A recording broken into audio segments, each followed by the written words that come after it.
కాబోతున్నారు.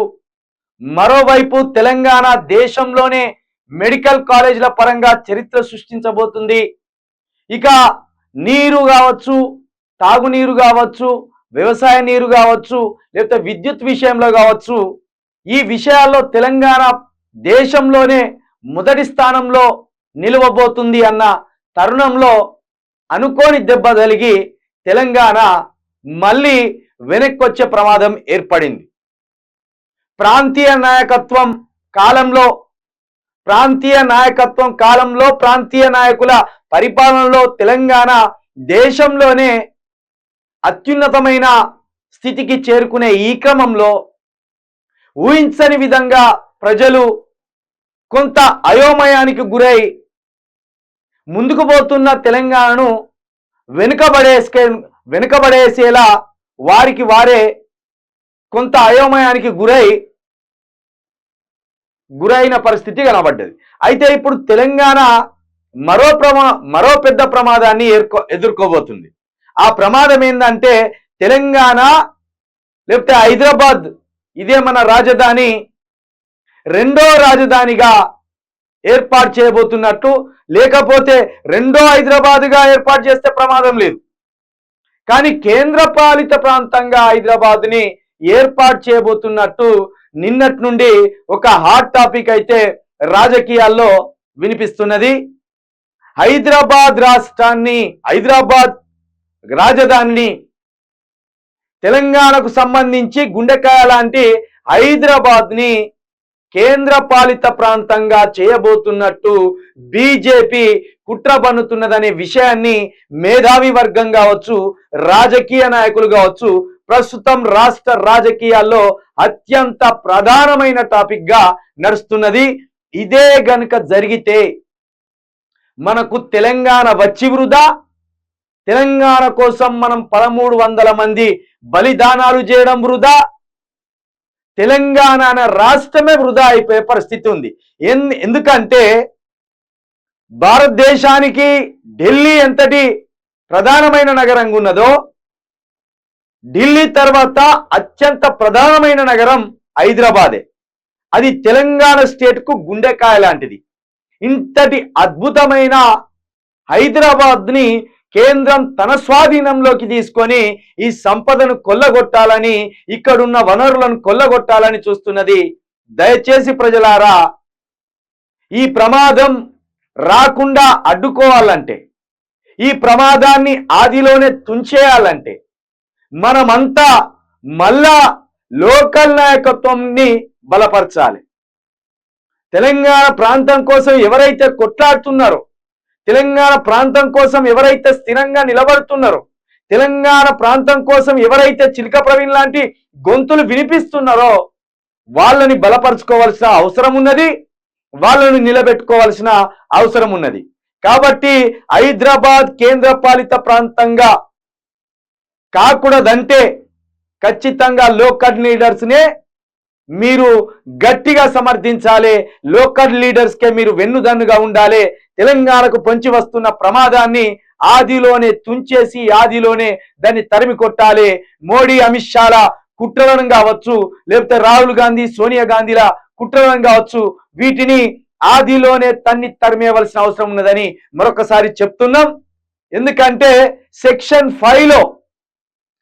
5లో తెలంగాణ ఏర్పడ్డప్పుడు హైదరాబాద్ ని ఉమ్మడి రాజధానిగా 10 సంవత్సరాలు ఉంచుతున్నట్టు అందులో రాశారు. కానీ 10 సంవత్సరాల తర్వాత ఏంది దీని పరిస్థితి అనేది అప్పుడు రాయలే. కాబట్టి ఇప్పుడు దాన్ని సాకుగా తీసుకొని బీజేపీ ప్రభుత్వం తెలంగాణలో ఉన్న గుండెకాయ లాంటి హైదరాబాద్ని చెరబట్టి ఈ సంపదని, ఈ భౌగోళిక స్వరూపాన్ని మొత్తం విచ్చలవిడిగా నాశనం చేసి ఇక్కడ మత పిచ్చి పెంచి ఇక్కడ వనరులను, అవకాశాలను అన్నిటినీ కొల్లగొట్టాలనే ప్రయత్నంలో ఉన్నది. దీన్ని యువకులుగా మనం అడ్డుకోవాలి, యువకులుగా దీన్ని మనము తరిమి కొట్టవలసిన అవసరం ఉన్నదని మరొకసారి మీ అందరికీ తెలియజేస్తూ ఇక మార్నింగ్ న్యూస్ లోకి వెళ్ళే ప్రయత్నం చేద్దాం. మార్నింగ్ న్యూస్ లోకి వెళ్లే ముందు దయచేసి ప్రజలారా మరొకసారి చెప్తున్నాం, తెలంగాణను కాపాడుకోవడానికి, తెలంగాణను స్థిరంగా ఉంచుకోవడానికి, తెలంగాణకు సంబంధించిన ప్రతి ఒక్క హక్కుని మనమే వినియోగించుకోవాలనే సంకల్పంతో మనం తెలంగాణ ప్రొటెక్షన్ ఫోర్స్ అనే ఒక వేదికను ఏర్పాటు చేసినాం. ఈ తెలంగాణ ప్రొటెక్షన్ ఫోర్స్ రానున్న రోజుల్లో యువకులు గనక విరివిగా చైతన్యమై చెయ్యి కలిపి మనతోటి పోరాటంలో భాగస్వాములు అయితే గనక కేంద్ర పాలిత ప్రాంతాన్ని హైదరాబాద్ ని చేయబోతున్నామని బీజేపీ గనక లేదా కాంగ్రెస్ గనక ప్రకటన చేస్తే ఈ వేదికగా మనం కొట్లాడడానికి సిద్ధంగా ఉండాలి. అందుకోసం ప్రతి ఒక్క యువకుడు తప్పకుండా మీరు చైతన్యవంతులై చేయి కలపాలని, ఈ తెలంగాణ ప్రొటెక్షన్ ఫోర్స్ లో మీరు భాగం కావాలని, ఇందుకోసం మీరు చేయవలసింది ఏం లేదు. మీ డీటెయిల్స్ ని మీ గ్రామం కావచ్చు, మీ మండలం కావచ్చు, మీ నియోజకవర్గం కావచ్చు, జిల్లా కావచ్చు, ఈ డీటెయిల్స్ ని మాకు పంపండి. మీరు ఉద్యోగస్తులా లేదా వ్యవసాయదారులా లేదా మీరు బిజినెస్ లో ఉన్నారా, ఈ డీటెయిల్స్ ని కూడా మనకు వాట్సాప్ ద్వారా పంపండి. అదే విధంగా మన ఛానల్ కోసం 100 మంది ఫోన్ చేస్తాను ఆ రోజు, నైట్ 1 గంటల వరకు 2 గంటల వరకు కూడా ఫోన్ చేస్తాను. దేనికి ఫోన్ చేస్తానో తెలియదు. పిల్లికి పిలిచి బిచ్చం కూడా ఎత్తలేరు వాళ్ళు. మేమేమో ఇంత గొంతు చించుకొని హైదరాబాద్ ని కేంద్ర పాలిత ప్రాంతంగా చేయబోతున్నారు, తెలంగాణ హక్కులను కొల్లగొట్టబోతున్నారు, తెలంగాణ సంపదను కొల్లగొట్టబోతున్నారు అని మేము ఇంత చించుకుంటే ఒకటిగా టైం పాస్ కోసమే ఫోన్లు చేస్తాను. ఫోన్లు చేసేటోళ్ళు మనిషికో 100 రూపాయలు, మనిషికో 10 రూపాయలు ఈ తెలంగాణ గొంతు వ్యాపారాలని వేస్తే మాకు ఒక ఆఫీస్ ఏర్పడుతుంది, మాకు ఎక్విప్మెంట్స్ వస్తాయి. ఆ పని చేయండి. ఒట్టిగా వృధా చేసి మంచుకున్నావా అన్న శిల్కప్రాయ నాన్న, పండుకున్నావా, తిన్నావా, పండుకున్నావా అన్న, 1 గంటలకు ఫోన్ చేసి 1 గంటలకు పండుకోకపోతే రోడ్ల మీద తిరుగుతారా? ఇక్కడ నెంబర్లు ఇచ్చినందుకు మా కెమెరామెన్లకు, మా పిల్లలకు, వాళ్ళకు 1 గంటలకు 2 గంటలకు ప్రవీణ్ అన్న లేడా? ఇది ప్రేమ కాదు, ఇది టార్చర్ అనిపిస్తుంది. 1 గంటలకు ఫోన్ చేస్తారా ఎవరన్నా? ప్రేమ ఉన్నోడు ఎవరన్నా మధ్యాహ్నమో నేనేమన్నా వాట్సాప్కే మీరు పెట్టండి. ఏమన్నా ఉంటే సమస్యలే కదా మనం మాట్లాడవలసింది, సమస్యల మీదనే కదా మనం కొట్లాడవలసింది. మరి ఆ సమస్య నాకు తెలియని పరిస్థితి అయిపోయా. సమస్య నా దృష్టికి రావాలి కానీ మీరు ఫోన్ చేసి తిన్నారా అన్న, పండుకున్నారా అనే ఎట్లున్నారు? ఇది ప్రేమ లెక్క మీకు అనిపించవచ్చు, కానీ రాత్రి 1 గంటకి చేస్తే మాకు టార్చర్ లెక్క ఉంటుంది. మీరు సాయపడాలనుకునేటోళ్ళు వాళ్ళని ఉంటే సాయం చేయరు.